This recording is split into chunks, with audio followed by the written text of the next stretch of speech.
Hey guys, John Velasco here with Android Authority. I'm here in New York City checking out the HTC Bolt. It's going to be coming out soon, and by the time you're watching this video, it's going to be available for purchase. And it's going to be exclusive to Sprint. And its name implies you kind of think it's going to be all about the speed, given the name Bolt. But before I get into that, let's talk about the design. Now from the front, it kind of looks like the HTC One 8 and 9 from last year, but it's actually more in line to the HTC 10 just because it is a unibody aluminum construction.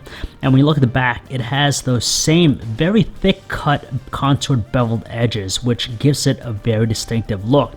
Overall, the phone feels pretty wide. It's a big phone, of course, but at least with the metal construction, it does have that sense of solidness to it. What's important to note here, though, is that it has an IP57 rating, which means there is a level of water resistance with the design, which is pretty impressive given that very few phones, especially metal phones, offer it. So another thing worth mentioning is that it doesn't have a headphone jack. Everything's done through the USB Type-C port. It's not the first time, as we've seen the iPhone and some other recent Android devices do this.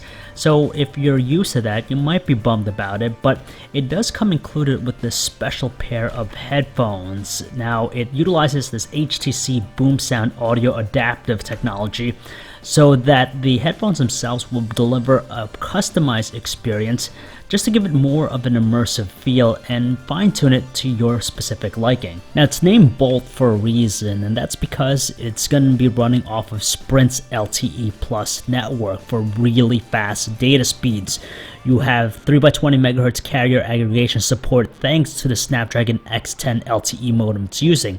Now here in New York City, it's not yet available, but just knowing that it has that ability means that you're going to get fast data speeds. As far as the rest of the phone is concerned, you have a 16 megapixel rear camera in the back. Hopefully it's going to take decent shots just like the HTC 10.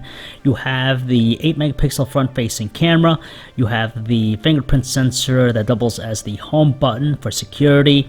It's running Android 7.0 with the Sense UI interface.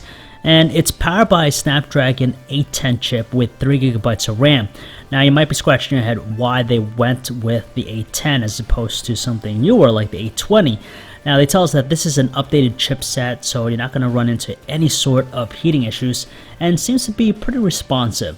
It's going to be available starting today, November 11th, and it's going to be exclusive to Sprint. You'll have to fork over $600 to pick it up outright, or $25 on a 24-month leasing plan. So if you guys want to learn more about the HTC Bolt, you can check out our website, androidauthority.com. This is John V, signing off.